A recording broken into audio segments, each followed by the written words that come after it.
Welcome to the Lyons Share podcast. I'm your host, Mitch Lyons. This is where we talk family, faith, football, finance, and fun. As always, this episode brought to you by MitchLyonsWealth.com, where we are your best game plan to protect, grow, and win retirement. We've got a fantastic guest on today, and we're going to get a chance to talk a little faith because our guest today is Kent Chevalier, who is the team chaplain for the Pittsburgh Steelers. Kent, welcome to the show. Mitch, thanks for having me on, man. It's great to meet you on here, and I can't wait to have this conversation. Yeah, I'm really looking forward to it, and I appreciate it. I've kind of gotten to know you, as I said, just from through LinkedIn actually, and kind of just saw some of your stuff, and obviously being involved with the Steelers, it caught my eye, and but you just got some great stuff going. You had the little hoodie fundraiser That's over right. Christmas, raising money for three local charities in Pittsburgh, and I was a proud purchaser of one of those, and I wear it proudly. I even got shoes to match it, my black and Nice. yellow Nike, so Air Jordan. So yeah, so my kids think I'm weird, but I roll with it. So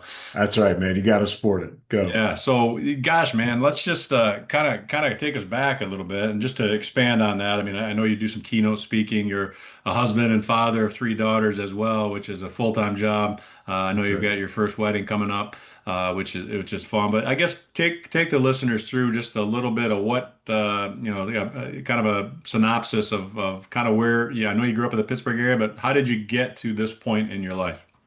Yeah, man. Grew up Pittsburgh, born and raised. We've been here, my entire life, except for a short season when we were in the Detroit area, near you in Michigan. But Erica and I, man, we've been married tw almost 26 years now. Awesome. Together, we got three daughters, 23, 21, and 17. So, man, like you said, my oldest daughter's getting married here in like a month of when this is being recorded. So. But yeah, man, I've been a pastor for a long time in the Pittsburgh area. So came right out of college, did student ministry for 10 years, and then 13 years at a great local Pittsburgh church, Northway Christian Community. And it was about year 10, man, into that role where I began to, I don't know, just sense like something was coming, something is changing, something's about to happen. And it was about, I don't know, 2 years into that waiting of like, I knew something's coming, that the San Francisco 49ers, they traded their tight end to the Steelers. Vance McDonald started to attend the church where I was pastor, and he asked me to go out for a cup of coffee, and we had conversation. It was there for the first time that he let me know that the Steelers didn't have a chaplain at the time. And so like you know that the Steelers have had a strong history of chaplains for a long time. And so I was kind of surprised, but I didn't know exactly what a chaplain did in the NFL. So when Vance introduced me to Mike Tomlin. He invited me to come and hang out at OTAs, which is about to begin for us here shortly, and get to know the guys a little bit. He was kind of checking my motives out, and so when one thing led to another, he invited me to speak at Mini Camp Chapel at that point. And so when I did, it was this moment of, okay, is this something that God is up to in my life? Because it would cause us to basically make a massive leap of faith. Uproot your Um, family, yeah. yeah, and so it's this, moment that we have that Erica and I describe, and this is a bit of the keynote stuff that I do, trying to encourage people to jump into their God-given purpose and to do it afraid.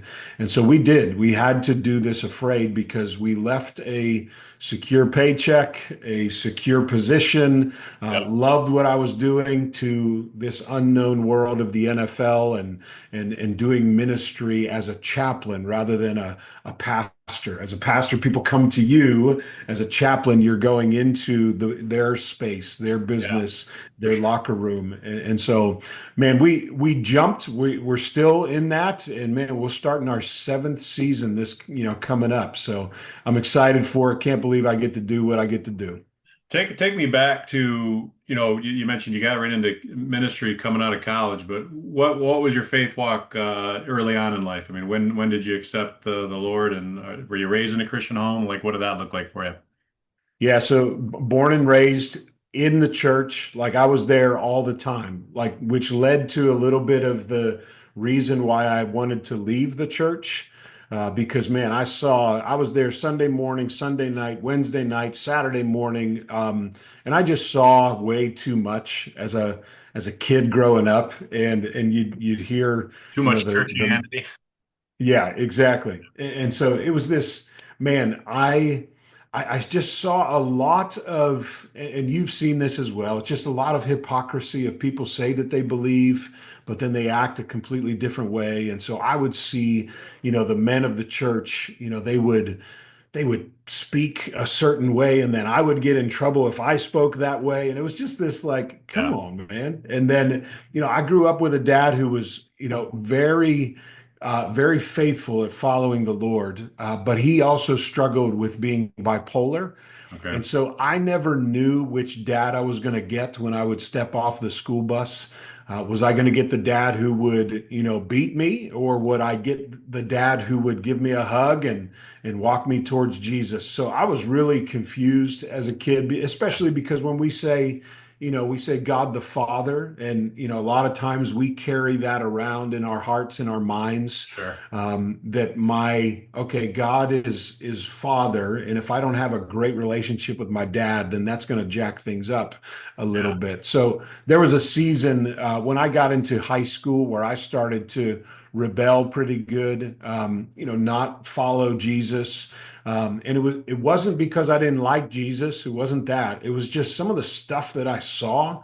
I didn't want any part of that Mhm. plastic Christianity.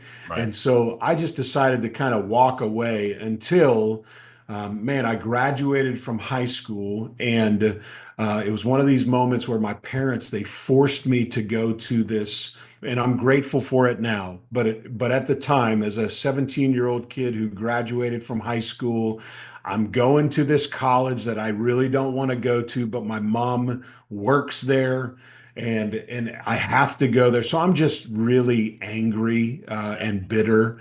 And it was at that conference that my parents made me go to, where God just met me in the most extreme, unique way. I felt like, when I tell this story, I felt like everybody up on that stage literally was telling my story. So I thought, this is how angry and bitter I was at my parents and all this. I literally thought It was a that setup. they called ahead. Yeah. Like they called the leaders of the conference and said, "Hey, make sure you talk about this because we need him to straighten out in this area." And so, but now I understand that God was just drawing me Yeah. to Himself, and there was this moment, man. It was a Thursday night in Orlando, Florida, where I decided in front of 5,000 students that I was going to give my life to Christ, and I surrendered my direction. God, whatever you want, I'm in. And from that moment, I always call it, like, in my life, I had a series of yeses where I said yes to Jesus, but then I walked away. Yes, and then I walked the other way. Yes, and then I did something stupid. Yes, Mhm. but this time, man, I was serious about following Jesus, and then I went straight to college. A couple weeks later, and I started growing in my faith like crazy. And here was the difference. I started reading my Bible for myself, not just taking like youth leaders' words for it, not Yep. just taking my parents' word for it. I dug into it for myself. And that's where the revelation of, like, oh my goodness, this is legit. Like, this is for real. And I started to grow like crazy in my faith at that point. Yeah. It's interesting. I was a kid that grew up, didn't grow up in a church at all. And my mom had been raised Catholic and had some experiences in her home that, she just didn't want to keep going to church. And yeah, so I grew up kind of opposite of you, right? Where you maybe got too much of it and saw too much behind the Yeah. curtain. I didn't know enough. I mean, we'd have this nativity scene up on our big Zenith console TV every winter, but I just never could Right, reconcile what the heck that had to do with Santa Claus, right? right. So I was very confused as a kid, and then in high school, I got invited to um, FCA huddle group, Fellowship of Christian Athletes. Let's And, go. and I went simply because the football coach was the leader of it. And I figured, well, I want to play as a sophomore. Can't hurt if I get to know him a little better. So That's I'd right. go to those and I'd sweat, because they'd have somebody open up in prayer and close in prayer. And I was just sweating bullets, hoping they weren't going to pick me because I didn't know what the Pick heck to me. say. So that was kind of my introduction, right? But I didn't come to Christ till my rookie year in the NFL, which Yeah. and team chaplain in Atlanta, Charles and Melda Collins, they had a big impact on my life while I was in Atlanta. But it seems to be I hear a lot of that kids that were maybe raised in the church, and the point you made, I'd like you to expand on a little bit, or give people encouragement, I guess, on that. When you say you said yes, but you walked away, you said yes, you walked away. I think a lot of us do that, right?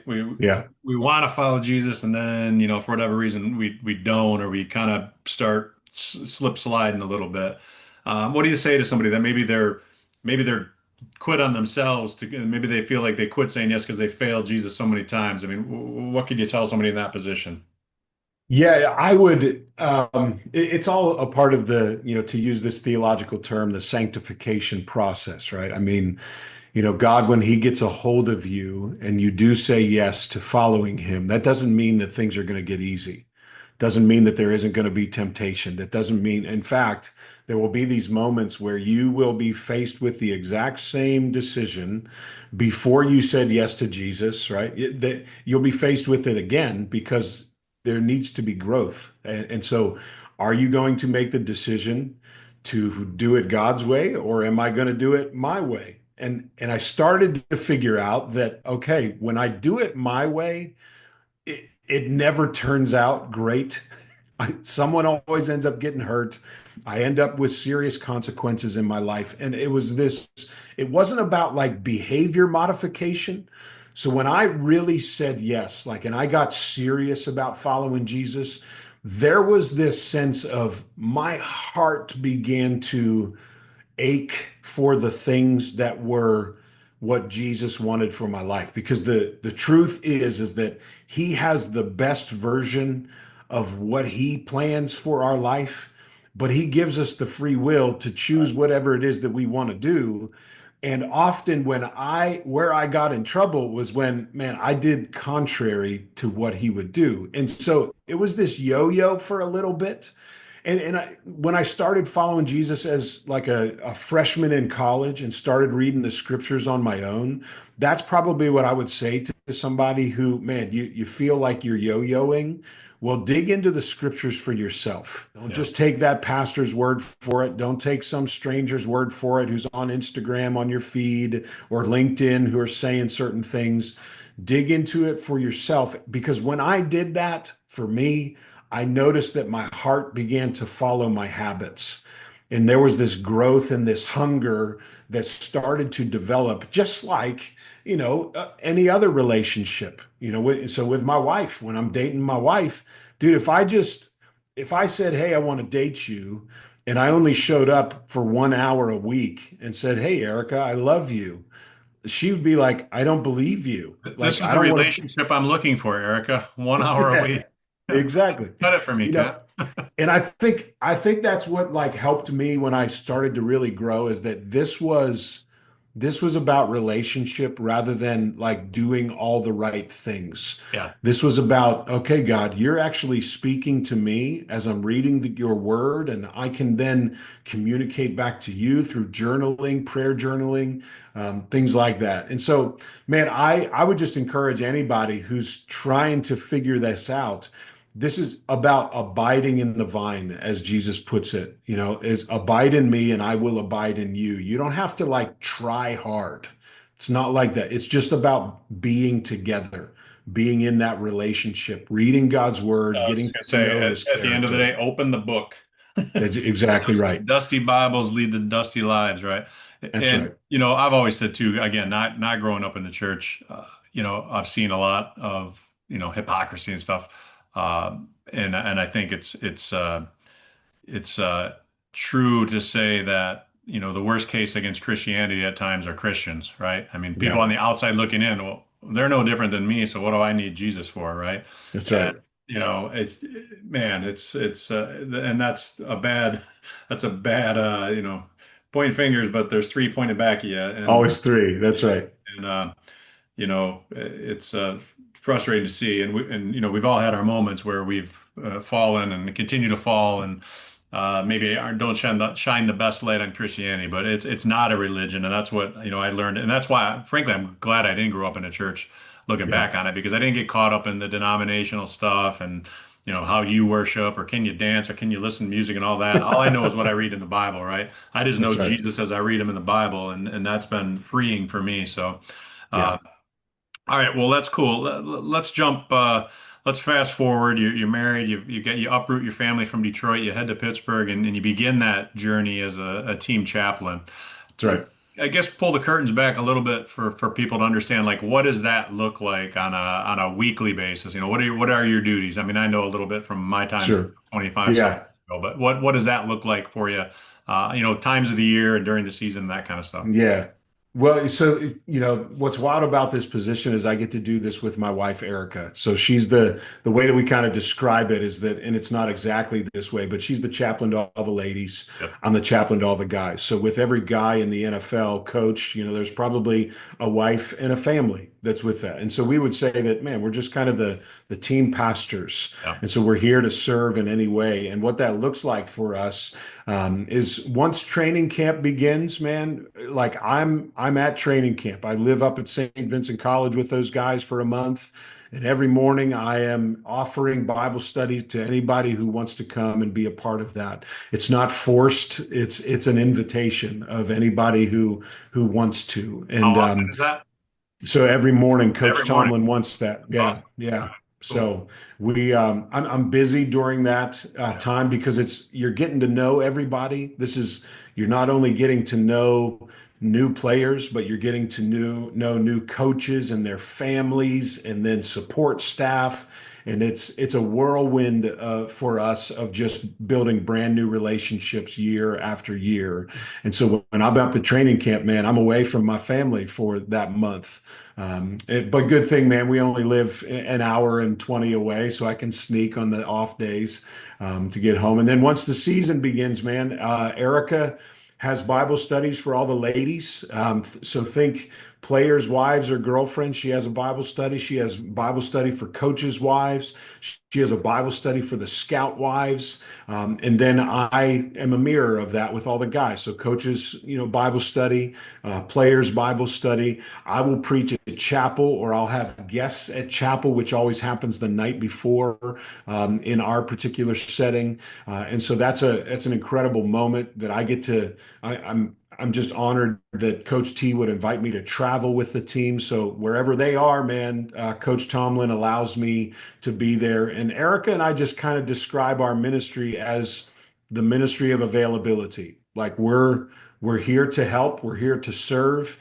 Even things like, man, we've developed trusted babysitters Yeah. that, these, guys who are from out of town and they got families who can I trust to be able to take care of my little ones. Well, we've taken it upon ourselves to, man, we've got this list of trusted people that we've known our entire time here in Pittsburgh to say, hey, you can trust them. And then another big one for Not to us, man, mention is you've got three daughters. I'm guessing you kept them busy. yeah, exactly, exactly. It's been a great thing, like dog sitting, things like that for the girls, has been a great little business for them. Sure. But then one that we love is that we love to have couples over to our home. We'll do a couples group, and it's really just coming alongside these players couples that man you might just need a home cooked meal Yeah. because guys you know how it works, man. You're leaving the facility at 6 o'clock. You've just grabbed cafeteria meals the whole day, and we say things like, hey, just come around our table as couples and we'll share, from the scriptures, even just life experience, man. We've been married almost 26 years now. And so just, hey, we're here to help and serve. So that's some of the nitty gritty of it. And I'm at practice. I'm at the facility every day with these guys. OTAs now begins. And so I'm back in there with those guys, just building relationship. You running hills and sprints and stuff when you're out there for that month, whipping yourself. What, dude, what's so different now about St. Vincent is that you'll see like the electric bikes that are going up in the hills and everything. So the I weight got room to is get out there. busy. I'd love to go back. It's been forever since my last Oh year. man, you got to come, especially for the alumni day, man. 20, yeah, I saw that last year. I need to do that. Hopefully it'll time up. I know the Tigers are playing the Pirates in Pittsburgh sometime. I think it's in July or August, so I'll have to time that up. Dude, that'd be perfect if that worked out. Yeah. Yeah, that'd be really cool. So yeah, no, that's great, and you're a lot more present than they were allowed to be back when I was there. So that's cool that you can because that I mean availability is key, man, especially when somebody's Yeah, searching. I mean, I had a million questions my rookie year in Atlanta, right? It was just that time of life when I'm really from my senior year in college on, just yeah, the end of the world as I knew it was coming to an end, right? You've been in this little right. incubator, everyone's taking care of you and scheduling your classes for you and all football's all you know, and maybe I'm going to get drafted. Maybe I'm not. I didn't know, and fortunately, I got a 7-year career. But I always tell kids, I go, yeah, I played twice as long as the average, and I was retired at 29. God willing, there's a lot more life beyond that. So, That's right. you know, That's right.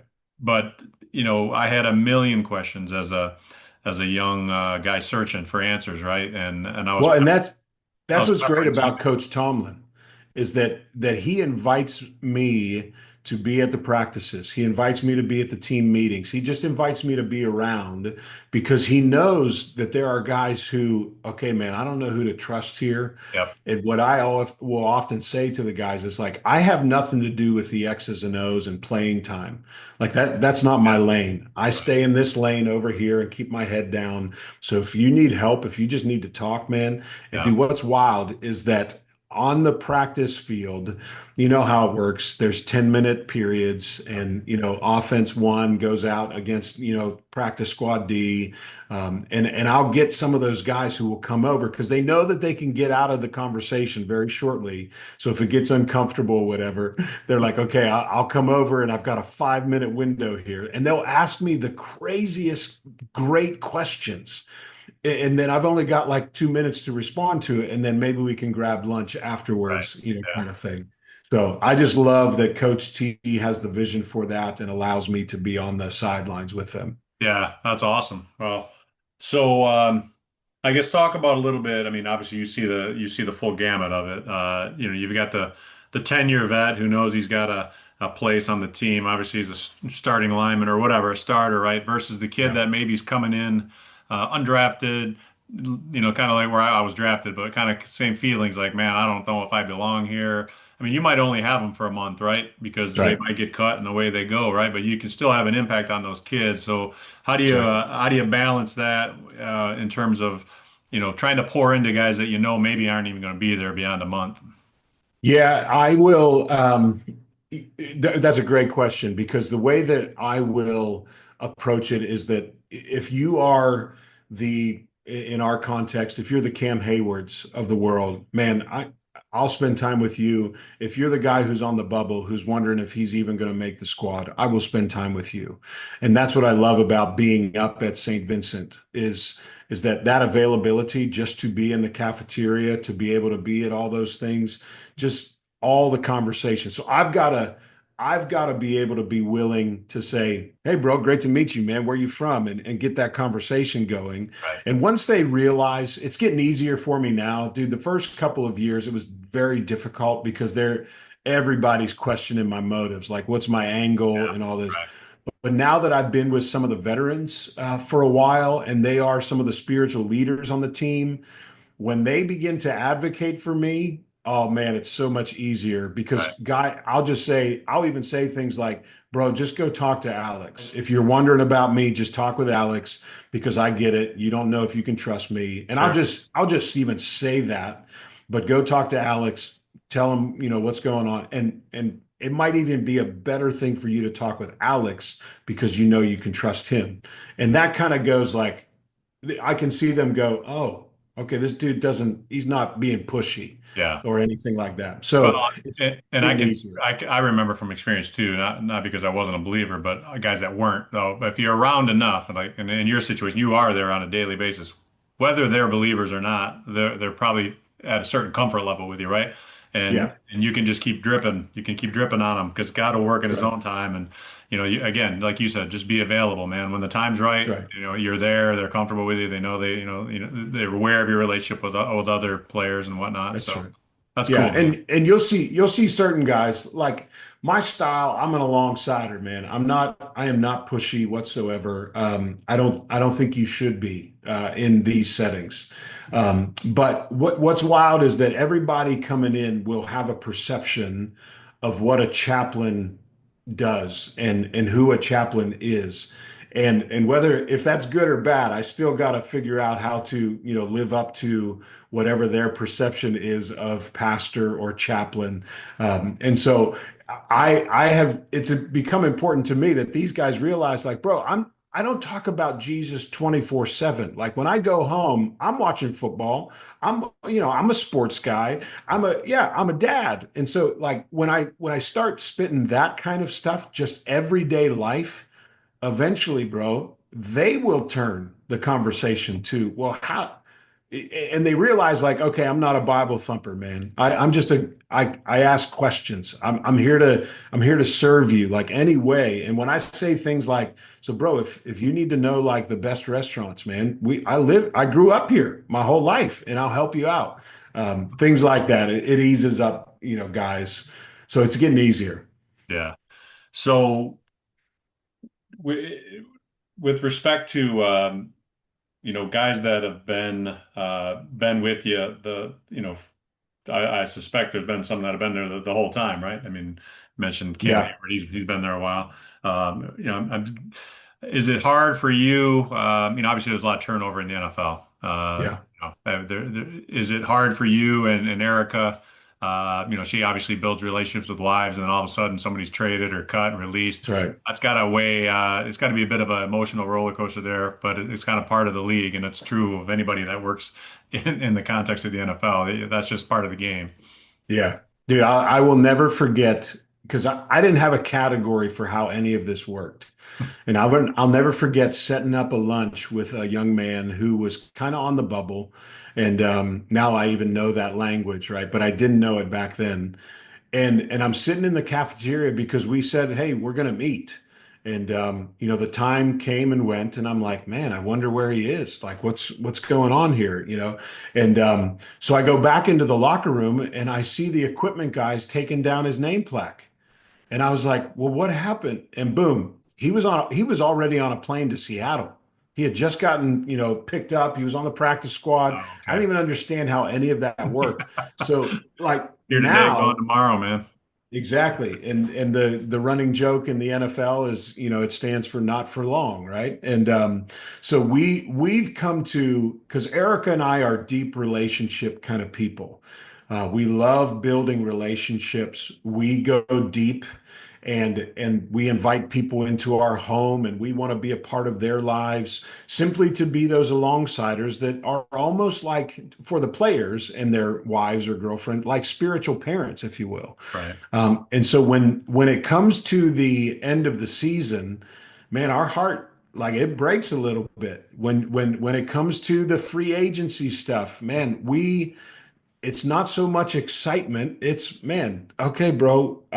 Now I've got to connect you to that team's chaplain, Yeah. and if they don't have a chaplain, I'm going, oh man, well, you got to go start something, right? And it's so it really stinks because what a lot of people don't know about the NFL, man, is that a guy's got to be on a plane and report that next day. And if he has a wife and kids, and if they're in the city with him, dude, they're left picking up the pieces Yeah.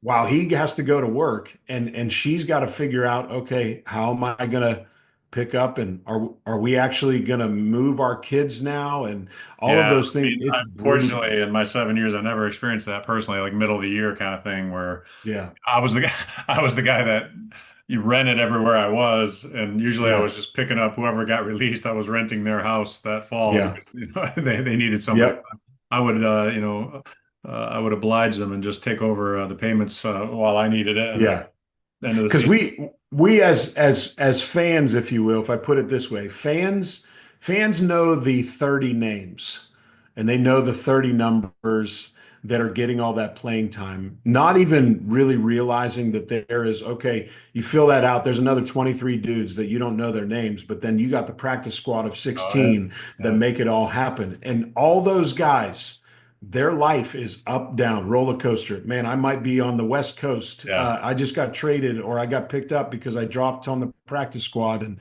man, it is a difficult business. And Coach T will often say things like, man, you guys are the product. Just realize in the NFL, you are the product. and that we are the source. Speaking of the, ownership and the coaching staff, and these guys, man, they might not be in that team meeting tomorrow. Hmm. So you just never know. It's a very difficult business. And for those guys, and I was that guy, man. I went to every camp, I mean, thought I always went to camp thinking I was going to make the team because you have to think that way. But in Right. reality, you're an injury away or whatever from, and I always planned every year would be my last. I knew I'd be right eventually. It took me 7 years to get there, and it was a blown out knee to do it. But Oh the reality yeah. of it is, what you're doing is so impactful for guys. Believers are searching just because. I mean, that is such a it's a high pressure, as I had a coach in Atlanta, Frank Gans, special teams coach, kind of a guru, special teams guy, and Mhm. he'd always say, "This is the high performance industry, man. And Yeah, if you're not performing at the highest the highest level, you're not going to be here for long." I mean, that's my right. actual coach Jerry Glanville, my first year in Atlanta, he was the guy that coined the "not for long" thing on the Yeah. NFL Okay. films, yelling Okay. at the ref. This is the NFL, which stands for not for long. If you keep making calls like that. But it's a lot, man. It's a lot of pressure for kids, especially young guys, man. A guy coming Yeah. out, is not now. Maybe they had some money in college because of the NIL, but Right. Right. I came out never having to check more than two digits. I was happy to start cashing camp checks, right? I think Yeah. back That's then I right. was getting $800 or $600, $700, something like that a week back in the early Yeah. 90s. I don't know Yeah. what they make now. I'm sure it's a lot more than that. Given that I think rookie salary minimum was 100 grand. Now it's 900 grand. So times have changed a tad. Yeah. So Times have shifted a little I bit. was I was chatting with a few with an agent and four or five of his guys he's got in this year's draft class, just giving them my 2 cents, and I came up. I wasn't even aware what the rookie minimum was. I was like, oh my gosh, times have changed, Yeah. man. Yeah. So, but I tell them, man, it doesn't last forever, and no matter how long it is, it's God willing only a portion of the remainder of your life. So, uh, Yeah. you know, Well, and that's so. perspective. And that's the thing for me. And that's why it was so important to come to Christ early in my career, man, because it just gave me that peace. Like, hey, regardless of what happens, man, I'm not in control of all this, right? And Right. just to have that peace that, hey, if it's 7 years, if it's 4 years, if it's 15 years, whatever, it's all according to His will. And I'm gonna do my part. I'm gonna work like I make a difference and pray like He does. So, Absolutely. That's right. I love that line, man. Yeah. Pray like God and work like I. yeah, yeah, So yeah. that's So. good. Well, man, I appreciate you taking the time. It's been a pleasure getting to know you a little at a little deeper level and hearing your story, and hopefully I can make my way down to Latrobe this summer sometime. And it's been a while. It'll be a nice just walk down memory lane and not have to get beat up because That's people right. always say, do you miss it? I say I miss Sundays. I don't miss Mondays. So, Yeah, that's right. but Yeah. I I hear appreciate it, brother. guys. Yeah, Thanks I for hear coming guys on. all the time. They say, man, like I miss the brotherhood, but Yeah. I do not miss getting beat up.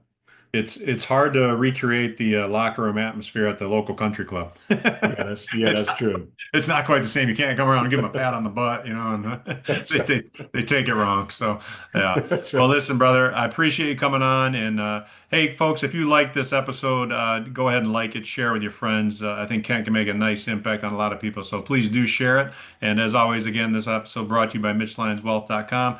Check us out, and we'll look forward to the next episode. Until then, God bless.